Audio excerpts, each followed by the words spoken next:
असदुद्दीन ओवैसी साहब हमारे साथ हैं। सर, पहले तो मैं आपसे जानना चाहूंगा कि अभी इस वक्त क्या आपके पास ये इंफॉर्मेशन आ गई है कि वो दोनों लोग गिरफ्तार किए जा चुके हैं? हाँ हाँ बिल्कुल। वो हम तो सुने कि एक तो इसलिए गिरफ्तार उसी वक्त हुआ क्योंकि हमारे हैदराबाद के एक्स मेयर माजिद हुसैन की गाड़ी ने उसको डायरेक्ट उस पर गाड़ी चला दी, तो वो जख्मियों के वहीं गिरा। तो दूसरा जो वाइट जैकेट या शर्ट में पहना था वो दूसरे दो फॉर्च्यूनर पर गोली चलाना शुरू किया। तो ये मालूम हुआ कि कोई एक सहारनपुर का है और एक नोएडा का है। तो ये नफरत की राजनीति जो कर रहे हैं लोग, जो देश की जिस्म में जहर घोल दिए हैं, और उसी का खैमियाजा सबको भुगतना पड़ेगा एक दिन। ओवैसी साहब, मैंने आपका इंटरव्यू देखा जो आपने हमारे चैनल को दिया, अमोद जी से बातचीत की। मेरे मन में एक सवाल बार बार कौंध रहा है, अगर प्रेजेंस ऑफ माइंड वो जो आपके हैदराबाद के मेयर हैं उनकी गाड़ी की तरफ से नहीं दिखाई गई होती तो शायद ये हादसा बड़ा हो सकता था। बिल्कुल, ना सिर्फ वो बल्कि हमारी जो गाड़ी चला रहे थे हमारे दोस्त यामीन खान, और हमने कहा कि यामीन सामने की गाड़ी को तुम हिट करो जितना, ताकि वो निकले और हम निकल जाएं। क्योंकि जब वो अगर आप टोल गेट पे जब तक वो बैरिकेड उठता नहीं है, गाड़ी आप खिलती नहीं है। तो जब हमने हाजी साहब की गाड़ी को 2-3 मरतबा हमारी डिस्कवरी गाड़ी से मारा तो वो थोड़ा आगे बढ़ गए, हम निकले, मगर उसके बावजूद भी वो मेरे ख्याल से 3 से 4 राउंड फायरिंग की हमारी गाड़ी पर। तो हम 2 या 3 निशान देखे हैं। और तो जाहिर है आज हमारी मौत का वक्त नहीं था, अल्लाह नहीं चाहता था कि आज हम इस दुनिया से चले जाएं, मगर जाएंगे एक दिन। और हम उन बुज़दिलों को ये पैगाम देना चाहते हैं आपके चैनल के ज़रिए कि तुम्हारे बुज़दिलाना इक़दाम से हम पीछे नहीं हटने वाले हैं।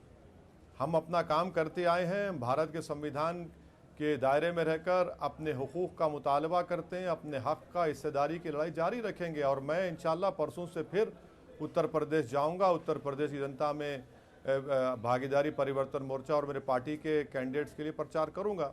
मगर एक बात हम देश के प्रधानमंत्री को और यूपी की गवर्नमेंट को बता रहे हैं कि ये 2 लोग नहीं कर सकते। नंबर 1, इनके पीछे बड़े बड़े चेहरे हैं, दिमाग हैं, इनको पूरा सपोर्ट किया गया हर तरीके से।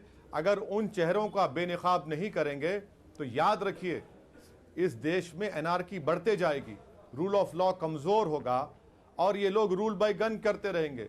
यानी हर किसी पर गोली चला देंगे जो संविधान की बात करेगा, जो भाईचारगी की बात करेगा, जो हक की बात करेगा। तो इनको रोकना देश के हित में है।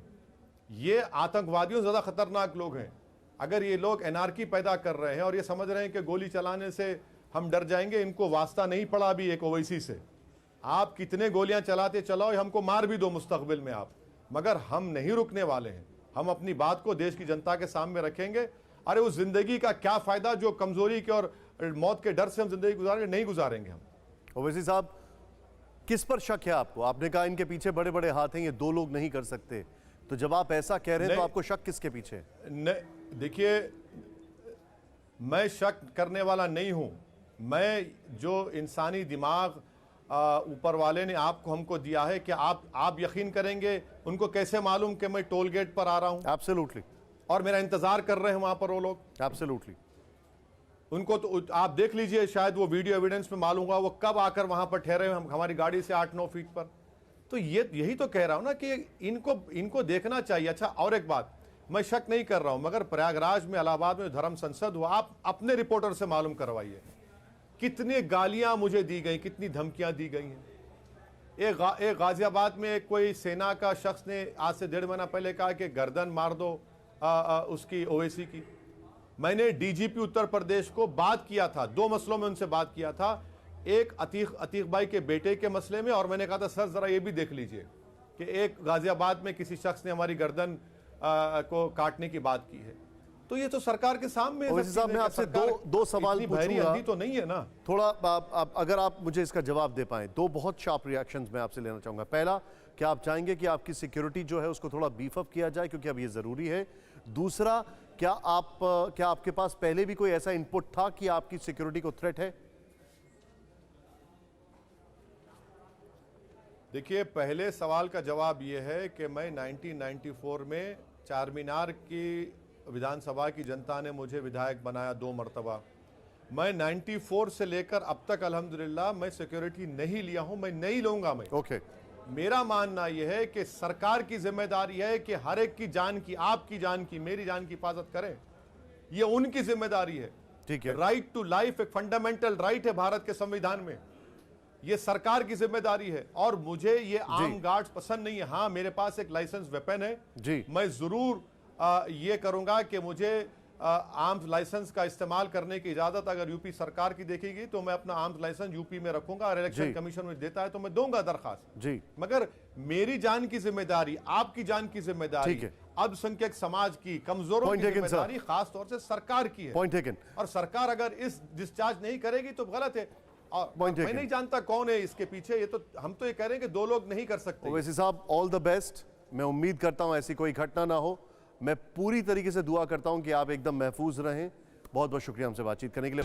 कोरोना धर्म नहीं देखता, जात नहीं देखता, अमीर गरीब ऊंच नीच नहीं देखता। कोरोना सिर्फ मौका देखता है, लेकिन आप उसे मौका मत दीजिए। बस इतना कीजिए, जब कभी दफ्तर से, बाजार से घर लौटिए तो इतना ख्याल जरूर रखिए कहीं आपके साथ कोरोना आपके घर तो नहीं जा रहा।